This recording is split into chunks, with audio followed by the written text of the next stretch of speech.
ಕುಂತು ಕೇಳಿರಿ ನೀವು ಕೂಲಿ ಜನ, ನಿತ್ಯ ಬದುಕಿನ ಪದವ ಹೇಳುವೆನಾ.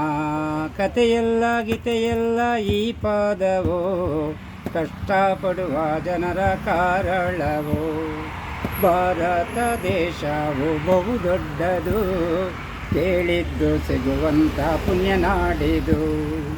ಗಂಗಾ ತುಂಗ ಯಮುನಾ ಬ್ರಹ್ಮಪುತ್ರಿ, ತುಂಬಿ ತುಳುಕುವಂಥ ಈ ದೇಶವು. ಇಂಥ ದೇಶದಲ್ಲಿ ಬದುಕುವರು 100ಕ್ಕೆ 80 ಬಡ ಜನರು.